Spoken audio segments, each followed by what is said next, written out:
Of course. Put down my pants. Put down my bed. All right. You ready to roll? Yeah. Okay. Maybe we start more on time. The island will come more on time. That's Liner should be here in about 10 minutes. No, I thought he came in. He's in. I'm here already. Oh, wow. Woo! Okay. I don't understand. I'm usually not late. It's all good. It's all good. Anyways, the chazar from yesterday. Right, so we said the maskonos advarim Pesach. Chametz is bottle on Pesach. It's not bottle. I'm sorry. Chametz is not bottle on Pesach. After Pesach, it's in any, according to Reb Shimon, it's any mixture. But Lamaisa, we don't pass them like that. But that's what Rava says. But machlokes Rav and Shmuel, you have to break the utensils before Pesach, because if you hold that on Pesach, it's never bottle. Then there's nothing you can really do with it. Right? And then we said an earthenware oven that was smeared with fats has to be broken up. And then we said, no, it could be kashered, but that's, if it's metal, it could be kashered. If it's earthenware, it can't be kashered. And then we said you can't kasher anything that breaks. And then knives have to be with knives. He said you could kasher with hagala, with hot water. And kashering wood spoons, you can also do with hot water. Glazed earthenware can't be kashered. And cold chametz can't be used for, cold chametz are allowed to be used for Pesach. Except for, and then things that you use sourdough on a steady basis, even though that's cold, that you have to be machmer on, that you have to kasher, even though it's cold. Yeah, fine. So now we get into, tonight we need all the financial whizzes amongst us to figure this all out. Yeah, although it's not really that hard. It's a lot of financial. You can see where with tonight's stuff, where Yidden can learn how to pull off some financial shenanigans, where we get some training from the Gemara. The president pardoned the formers tonight. Are you serious? Yeah, I just saw it when you just said that. Yeah. I just saw it. The kid or the father? The kid. Wow. I wonder what kind of pull that took. That's pretty good. I don't know that. What happened? One of them, he pardoned the frum person who was sitting in jail. Well, from Trump. From Chicago? That's what you're saying, Rabbanon, right? Yeah. I didn't know he was in. Okay. He's not anymore. Yeah. He's a free man, just like you. Okay. Yeah. Baruch Hashem. Okay. Anyways. Okay. So there's a lot of finances here. So Nochri is up the Mishnah. Yeah. The bottom of Lamed Amud Beis. Nochri shehilvas Yisrael al chemtzai.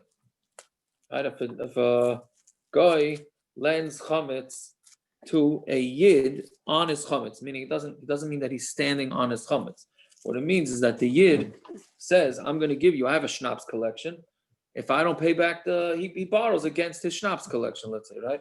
So he says, if I don't pay you back within a certain amount of time, then you're going to keep my schnapps collection, right? So then it's achar Pesach, mutar bahano.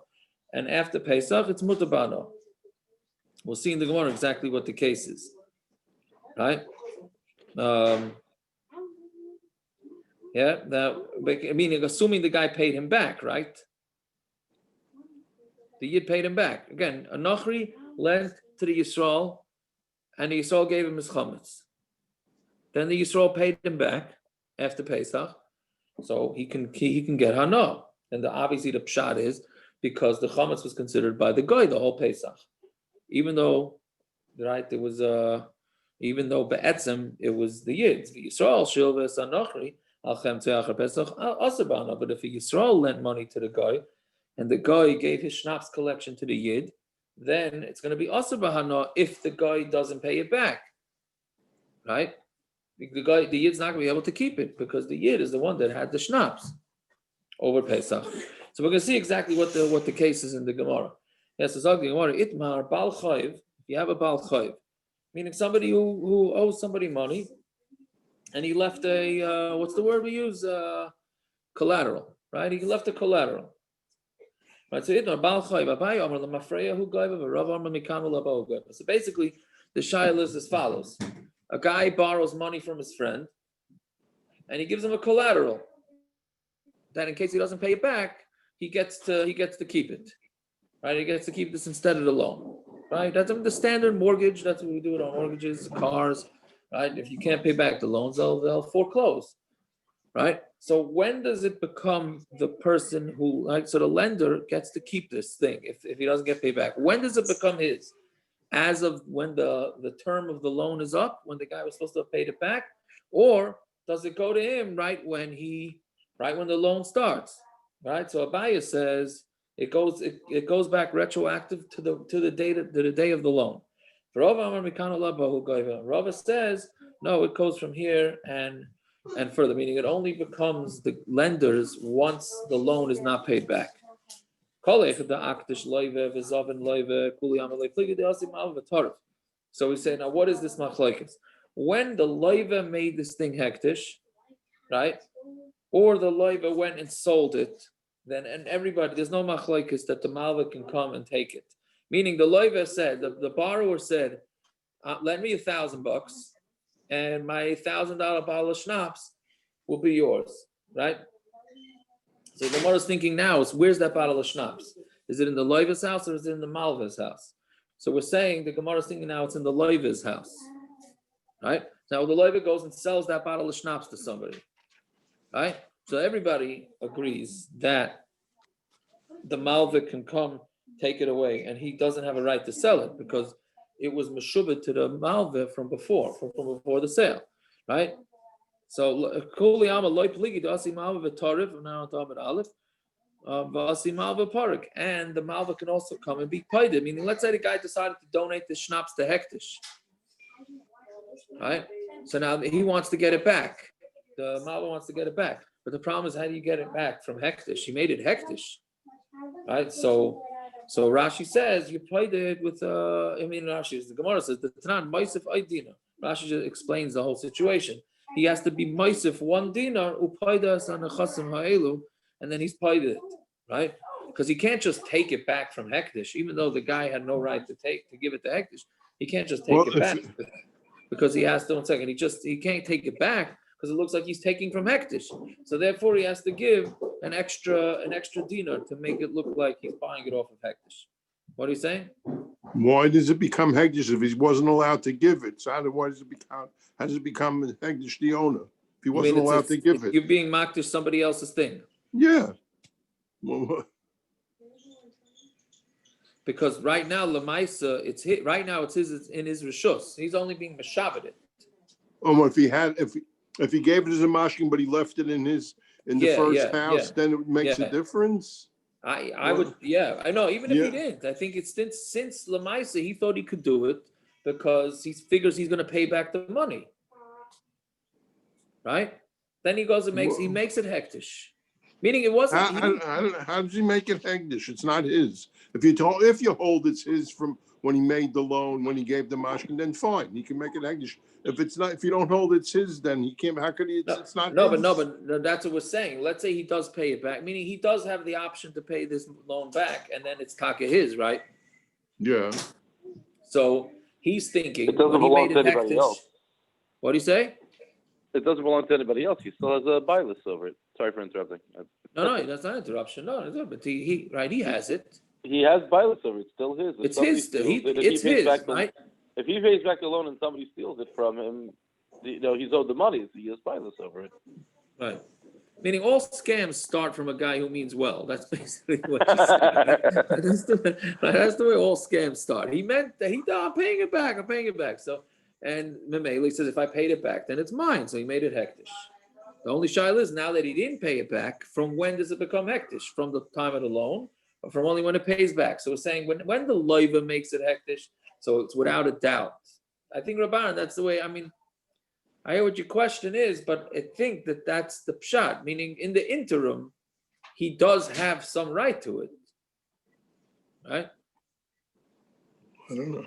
Okay, it must be. Otherwise, we don't have shot. So we're going to have to go with that, right? So in the interim, so we're saying that it's for sure everybody holds that it's lemafreya. Retroactive, he did not have the right to make this thing into hektish, right? If you don't go with Rashi, yeah. if you don't go with Rashi, you could touch it up that it's not hektish. But the gizbar has it in his hands. So what are you supposed to do? It looks like you're taking from hektish. So you give it dinner, so it looks like you're being koyder. I mean, so you look like you're at least giving something to hektish. Right. Okay. So Yaakov, how does this work regular? Forget the case in the Gemara. How does what work? I'm going to explain what I'm thinking. I think I have a mortgage on my house, so I owe that money to the bank. Right. I have credit cards. I have an auto loan. Two of my uncles lent me money. Sound like an American. Okay, Yeah. so if I give money to tzedakah, how do I give it to tzedakah? There's a shibuda. How far does the shibuda go? Is it on everything that I own? Like what kind of bylaws do I have? Can I make my house hegdish? Give my house to the shul? I owe a few $100,000. Whose house am I giving to the shul? And a chanami, you can try and give it if you pay it back. So then it's gewaldig. If you don't pay it back, right? Then lemafreya, it's going to get taken away from you. That's what comes out.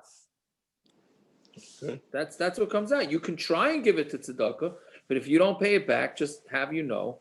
I mean, isn't that why you do what's it called? What's that whole industry with the mortgages? Title, right? That's what title. Yeah. Because and with title searches, they don't let it go until you have a clean title, right? Yeah. Or I guess you could be made aware that there's a lien on the house. I don't know. Did they let these things go with if there's a lien? I don't know. Yeah, But they do sometimes. Depends what the lien is. Depends what the lien is. But then the guy knows that he's the second lien holder, not the first lien holder. That's called Right. a subordination agreement. Oh yeah? Okay. Yeah, there if you go. have two loans on your house, you have a subordination agreement. So the and then second you're loan basically has to giving know that they're in second position. And what? You're waiving your rights. You're waiving your rights to To the first one, that the ones that's in first position, that they have to get paid first. Yeah. Right, I hear. Right. So that's yeah. Okay, good. So but that's essentially what's going on here. So everybody agrees if the loiva decides to go sell it, that the malva has rights, limafreya, to take it back. Kipligi, second line down. Kipligi dizavan malva v'kadosh malva. We're talking about where the malva decides to make it hektish or to sell it. Right? Now he doesn't know if this thing is ever going to become his. He's just assuming the guy's not going to pay back the loan. But if the guy pays back the loan, then this malva just sold somebody a bag of nothing, right? So Abaye Amar Lemafreya who gave Abaye says it goes retroactive. Why? Since it reached the time and he didn't pay back, so it reveals to us retroactively right? And that means it shows that Meikara, it was in his property, and he did a good thing by selling it or being makdashir, because retroactively the guy never intended to pay back the loan. The Rava Amar Mikanu Laba, no, you can only collect it from here on in, from when the loan was due. Since if the lender would have had the money, he would have paid back the money. So now we see that right now he's koined, meaning up until the loan became due, the borrower thought in his head he could pay it back and then the loan is done, right? It's only once it became due, then he didn't have the money, so then that's when he gave up. So then it only becomes, according to Rava, it only becomes his at the time that the loan is due. So now to go on. So what's his status on the item, like during that whole time? And what's he considered with that item, the lender? He's holding this other thing, right? According to right. So the Gemara hasn't yet discussed who's holding it. It's going to make a big difference. You see the shemer, like what is he considered? So we're going to see that. Yeah, very good question. We're going to see that. We'll see that weiter. Yeah. Yeah. Fine. Okay. So let's see Let's see vital. But first we have other kashas to go through. Now this next kasha is you need a really, originally I thought it was very hard. Now as I'm going through it a couple of times, I don't think you need a finance degree, but it's close. Okay, so mi Omar Rava Achi, does Rava say this? V'Omar Rami Bar Chama, Ruvain shemachar sada l'Shimon ba'achrayas. Ruvain sold his field to Shimon with achrayas, meaning he guaranteed him that there's no, what do you call it? There's no lien on this field. There's no lien on the field, right?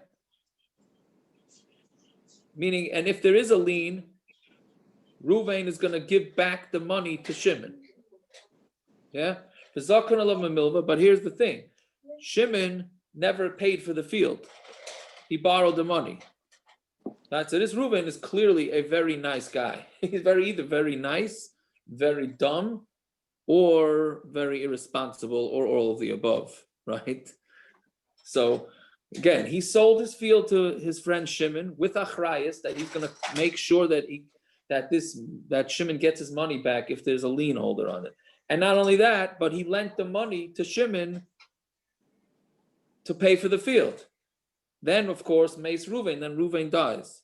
Also Bal Chayv de Ruvain, and then came along one of the lien holders of Ruvain, and V'taraflei Shimon, and he took the field from Shimon. So now, basically, Shimon is supposed to get paid back for the money that he laid out for this field, but he never laid out any money for the field, right?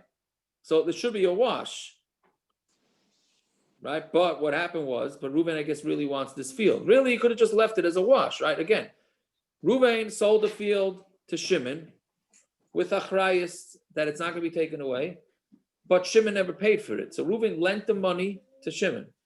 So then the guy came and took the field away from Shimon after Reuven died. So Shimon should have just said, okay, all's well that ends well. I never paid for the field, and I never got the field. Great. But that's not what happened. Shimon went and paid the guy back. But also Shimon of Paisi Bezuze. Shimon went to the lien holder who said, here's the money for the field. So now what happened? Now Reuven owes Shimon the money. But Shimon never paid Reuven for the field. So really, again, it should be a wash. Right? So Dina, who also b'nei Reuven, Shimon and R Meir.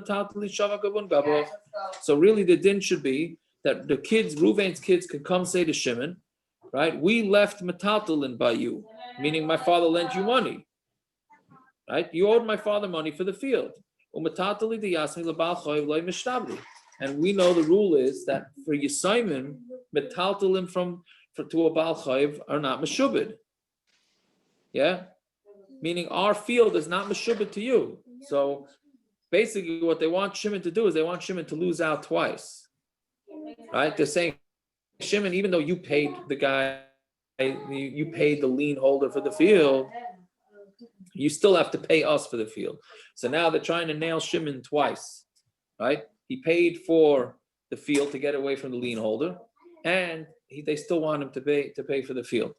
If Shimon's a smart guy, so what he should do is he should give land to Reuven's kids, and then take the land back from them.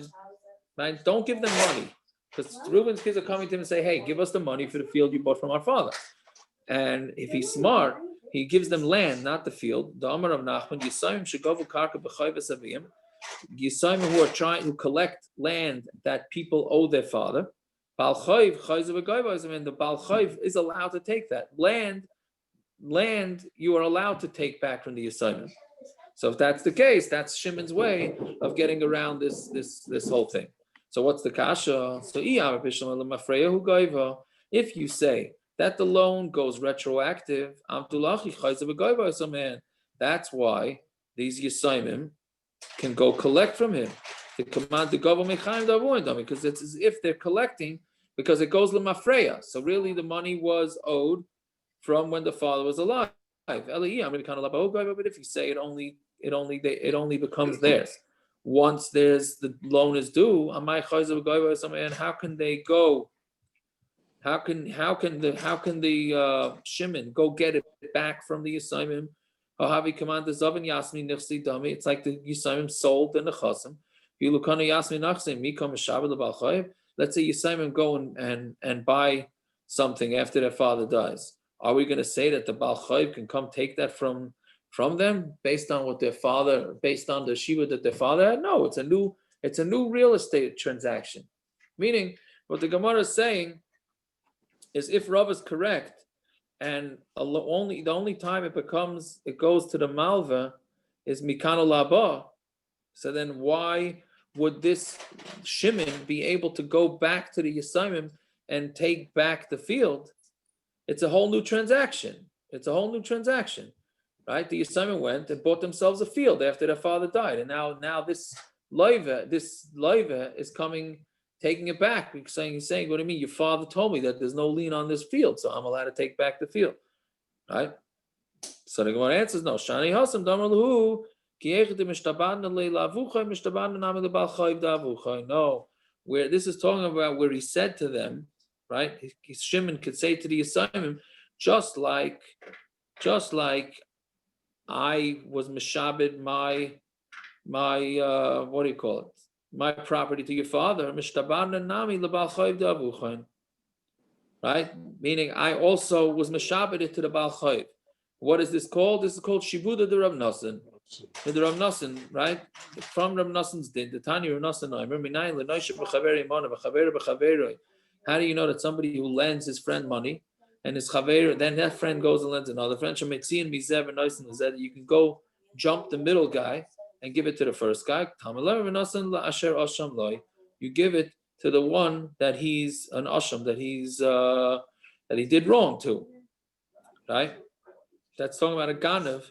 That pasuk's talking about a ganav who was maida, right? So he has to pay back, and then plus what do you call it? Plus a quarter, right? Which is really a fifth, but it ends up being a quarter. Yeah. The shibuda of Nosson happened to me today. I was Schwarzer delivered stuff by me from Walmart, whatever, and he's talking about the stimulus bill, the $600, and he says, I don't understand it. I don't even get the money. The government takes it and gives it to my kid's mother. Because why? Because I owe child support. So instead of giving it to me, they give it straight to her. That's very good. That's shibuda. Very good. Very good. Basically, shibuda de Rav Nosson is like this. I lend money to, let's say, who am I lending money to here? Okay, Liner. I'm lending money to Naftali Liner. Naftali Liner went and lent money to Gershon, right? So instead of me going to Naftali for the money, I could just go straight to Gershon and say, hey, give me back the money. Don't give it to Naftali.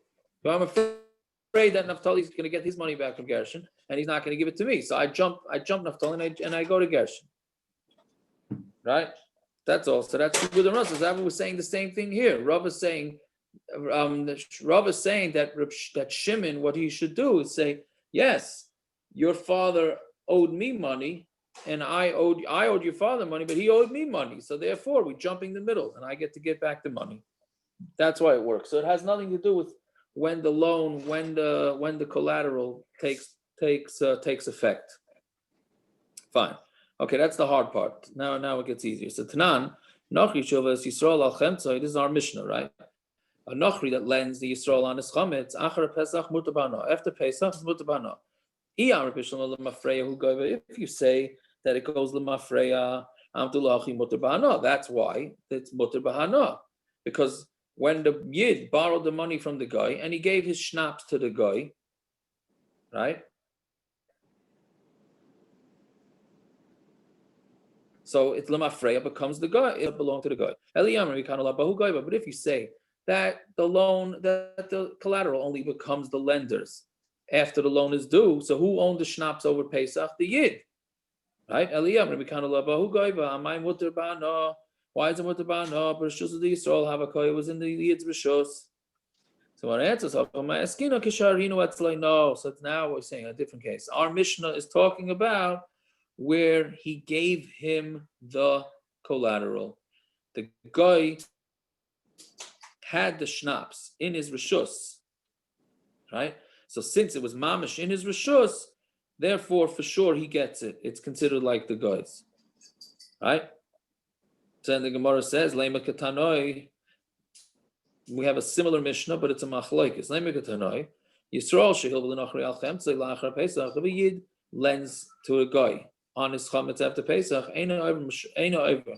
He's not over, right? Mishum Meir amru over. In the name of Meir, they said he was over.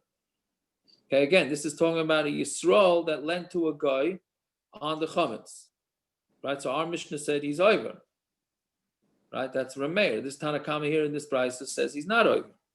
So what's the machlokes? This is the machlokes. The marsar on the afreyu goyvel, marsar mekanu lavo goyvel, right? The one who says that it doesn't work is saying that it goes not that doesn't work, that it's you're over on the chametz, right? So he says it's lemafreya. So who owned this chametz over Pesach? The yid. And the one who says that it's not chametz shalav Pesach says that goes only the collateral only becomes the guys when it's it only becomes the guys after Pesach. So therefore it's not chametz shalav Pesach. That's what this machlokes is. Saying what it says about Tizbara, I'm a sefer. What about the sefer of that braysa? But a guy lent a Yisrael on his chametz, la'achar Pesach, after Pesach divrei kol over. After Pesach, everybody holds the over. But if it should have said the opposite. Right? The one that says over there you're not over should say here that you are over. And the one that says over there you're over, here you should be ein over. Right, so how do you understand the sefer? So the Gemara goes to a different pshat. Now we're on talking about. No, we're talking about where the chametz was there by the malva, by the lender, right? And therefore it's considered mamish his. And then what's the machlokes?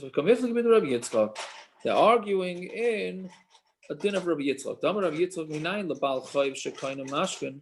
How do we know that a Baal Chayv is kinda the collateral, right? Yeah, meaning he mamish gets it. So now it is a machlokes. It's a machlokes Rashi Tosfos of exactly what does that mean. Meaning, let's say I lend money to somebody and he gives me his schnapps as a collateral, yeah, and then the schnapps spills on the floor. Whose responsibility is it? Is it my loss? Meaning I'm the lender. I lend the guy $1,000 to pay back next week. If it's not back by next week, I get to keep the schnapps. Then the schnapps spills, and he doesn't pay back the loan. Does he have to pay me back, or he says, no, I gave you the schnapps. You spilled the schnapps, right? So Rabbi Yitzchok holds that it goes to the Baal Chayv. Right? Meaning a Baal Chayv, by the way, is not the way we understand Baal Chayv. A Baal Chayv, the way in our jargon, is somebody who owes money. In the Gemara, Baal Chayv is the one that owns the debt. Meaning a Baal Chayv is a good thing in the Gemara. In our society, with the word Baal Chayv is a bad thing. Right? So anyway, so the Baal Chayv, so Rav Yitzchok says that the Baal Chayv is kind of the mashkin. Rashi says that the pshat is that he's totally on the hook. Tosfos says no, Rashi says it's even for Einstein. And the Ri in Tosfos, the bottom Tosfos, says that it's only he's only chayev and what do you call it? Pshia. But that's it. If he's not anything of Pshia, he's not chayev. Okay, whatever it is. But the Rabbi Yitzchok says that a Baal Chayv is kind of mashkin. Shenemar it should be for you for tzedakah, meaning if you give back the collateral, it's tzedakah. If he's not kind of the mashkin, how do you know it's tzedakah? So mikan l'Baal Chayv she'kind of mashkin. So from here we learn out that a Baal Chayv is kind of the mashkin. Yeah. Okay. So that's Rabbi Yitzchok's shita. So Tanakama savar ani mili Yisrael who the karina bei l'chati tzedakah. That's only when a yid lends the yid. So it's called tzedakah. Of him to give back the is not kind of collateral. And Rav Meir says the opposite. If a Yisrael from a Yisrael is kind of Yisrael minachri like kol shekain, then of course he's gonna get it from a guy, right? Avon nachri shavas Yisrael But if it's the guy that lends the yid, al chemtzai achar Pesach, divrei hakol over. But there, everybody holds it's over because hasam vadei nacham Yisrael Ickovic. There, for sure, the guy is not kaina the chametz from the Yisrael. So therefore, the chametz is considered like it's in the reshus of the yid, and that's why you're going to be chayiv on Pesach. Yeah. It's along these lines. Somebody just asked me. So he got $100 for Hanukkah geld, and then he lost the $100. He misplaced it. Does he have to give meiser on it now or not? All right. Meaning, was negligence a factor? Doesn't make a difference. He was shomer, no? He was a shomer. it was his own money. It's his own money. Doesn't make a difference, but he's watching for meiser. He's a shomer for meiser. No. He wasn't. 1 second. If he says he's giving meiser, or if he's mechuyev to give meiser, then he's really a shomer on that money. Yeah, but he didn't yet separate the meiser. It's not like he separated the meiser. If It was just like you say, I'm giving tzedakah. It's like you gave tzedakah. He didn't say he's giving tzedakah. He got $100, right? He got $100, right? He said, "Oh, I'm gonna have to take off meiser." He didn't yet take off the meiser. Then he lost $100. So is that considered like a? Let's say you do a business deal, right? Then you make a lot of money. So you take off meiser, and then the next day you do a negative business deal, you lose money. So do they cancel each other out? You're losing money. So does meiser work like your taxes at the end of the year? You tally it all up. Very good, very good. So really, you tally it up at the end. You have two ways of doing it. Either you can do. But misplacing money counts. He lost the money. No, there's a difference between losing it in an investment and no. He didn't know. I don't mean falling out of your pocket and it's sitting under your couch. No. So he lost it. I guess I don't know if he didn't tell me how. Hold on. What would be the difference between that?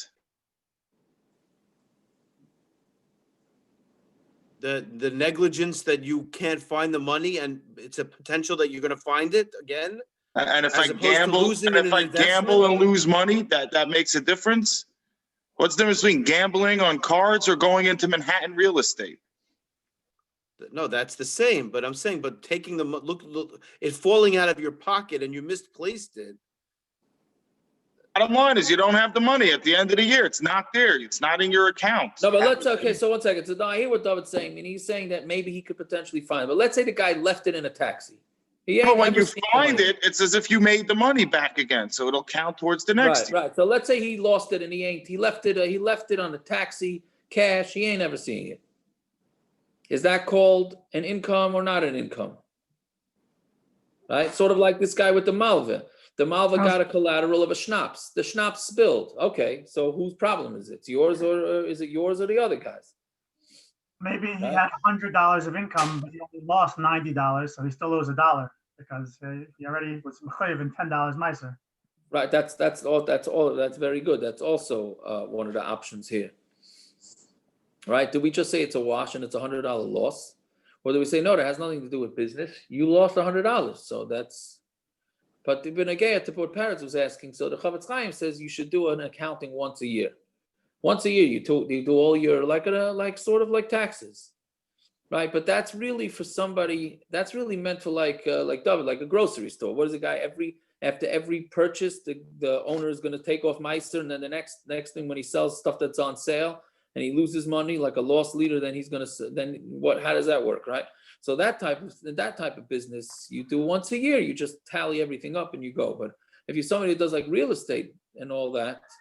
So if you're going in and out, back and forth like stocks, so then either you do it once a year or when you pull out the money, right? But otherwise, you should really do per deal.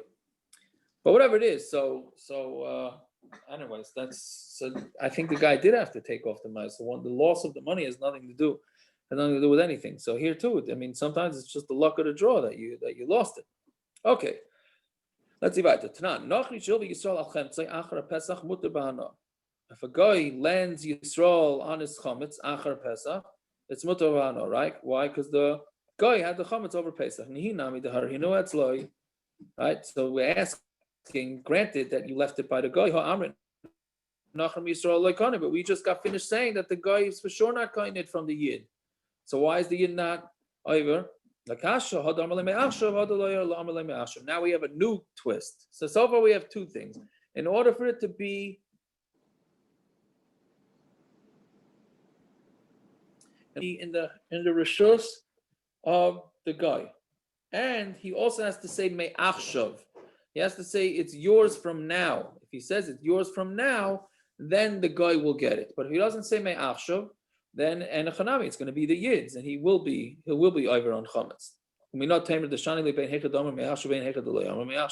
How do we know we differentiate between me'achshav or not? The Tanya Nachi should hear him pas puni. Yisrael. If a guy left pas puni, Rashi says means a very large bread, right? Nobody's taking a slice of bread and using that as collateral, right? I don't think, right? But he take a large bread, then yes. So he left it by the yid over Pesach. He's not over. But if he says it's yours, then over. Then you are over.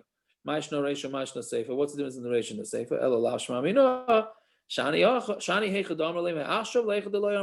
It's a difference between whether you said me'achshav or not. If you say me'achshav, then it's gonna become the lenders. If you don't say me'achshav, then it's not gonna become the lenders.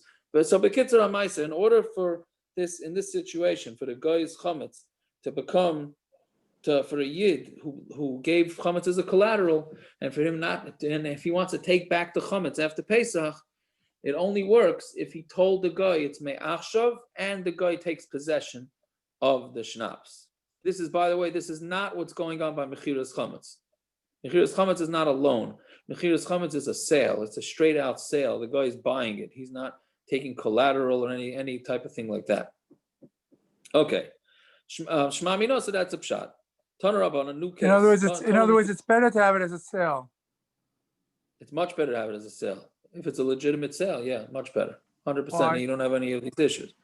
Because then he's legitimately buying it. It's his. Oh, the chametz is staying in our property. That's what we said a couple of weeks ago, that we sell him, let's say it's in a closet, we sell the guy the closet that it's in. So it becomes chametz of a guy in a guy's property. But not the dishes in the closet. But not, well, you really shouldn't go into if you're selling that closet to the guy, you shouldn't go into it. If you're just selling the guy a shelf, then that's fine. I'm saying you're not selling the dishes because of tefillah. Right. Well, that's it. Some do, some don't. Some care, some don't care. Yeah. Okay. Toner Rabbanon, different case. Chanus Shel Yisrael. If you have a store that's owned by a yid, umalai Shel Yisrael, and the malai means what it's filled with, the merchandise is also of Yisrael. Upayli nachrim nechnasin l'sham, and the Gaisha workers are going in there. So now, whose chametz is it? So chametz, you find chametz day after Pesach. Is it a yid's chametz, in which case you got to throw it out, or do we say it's a guy's chametz? Meaning, do we go with what do we say? Not the property, the merchandise and the store, which is a yid. So the assumption is that it goes to a yid, or do we say no? The workers there are goyim, so maybe it's the goyim's chametz. So again, Tanaban Chanus Yisrael, Malai Yisrael, Pailing Nachrim Nechnas Nisham. So chametz shenim shesham achar Pesach assur bahana. It's also bahana. Ve'ein tzarich leimer ba'achila, and it goes without saying that it's also ba'achila. Chanus shal nachri, but the opposite case of the guy owns the house, the store, umalai shal nachri, and the merchandise belongs to the nachri. Pailing Yisrael Nechnasim v'yids Nisham, and the workers of the Yisrael are going in and out of there. Chametz shenim shesham achar Pesach mutar ba'achila, ve'ein tzarich leimer ba'ana. It's mutar b'achila, and it goes without saying with hana. So basically, we go with the owner of the store and the owner of the merchandise, not the workers, right? Now, there's something very fascinating here in Shulchan Aruch. It brings down this case because the Gemara, there's nobody arguing, and then it says, but this is not like Rabbeinu Chananel. Rabbeinu Chananel here has the total opposite girsa of this Gemara. Mamish, totally the opposite. Rabbeinu Chananel's gears of this Gemara is that it goes with the workers, not with the store owner, right? Again, the Gemara says very clearly, it goes, the chametz found there goes with the store owner. Whoever owns the store, that's who the chametz is, right?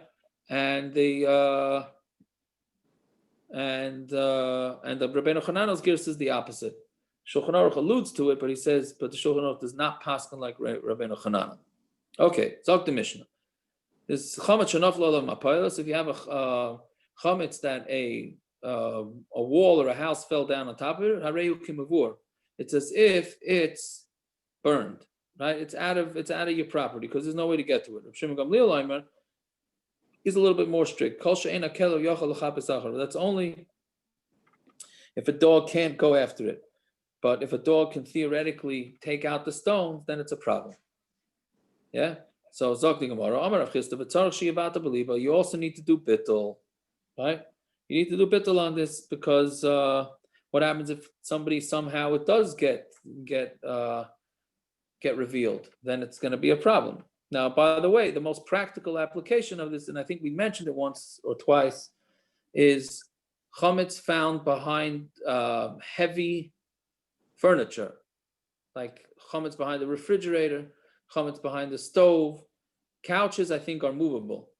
Big svarim shelves, you do not have to move those before Pesach. Just like here, all you do is you mavatal it because rocks fell on it, and it shouldn't get. It's probably not going to come out from this. The same thing with the refrigerator and the stoves and all that. Everybody moves it anyways, but it's really not mechuyev to do it.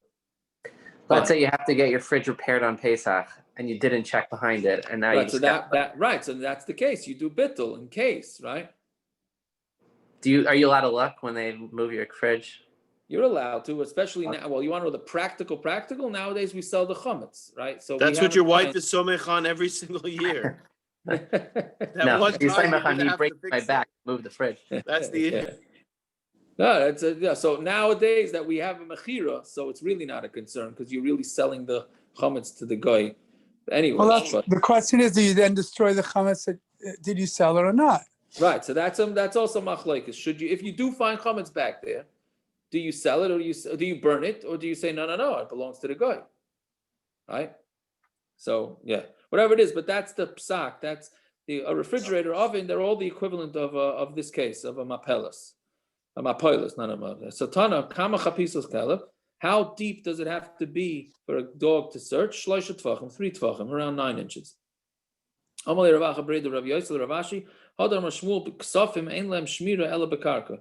Money is only watched in the karka, right? He doesn't say mattress. He says in the ground, right? Meaning if you're watching somebody else's money, you got to bury it in the ground. That's considered safe. So does that also need to be buried 3 tvachim under the ground? Like chametz, meaning I guess you have a money sniffing dog. If you find that, send that my way. But if you can, right, that's a money sniffing dog, right? So 3 tvachim, or just the dog might dig the 3 tvachim. So you also have to bury the money 3 tvachim. So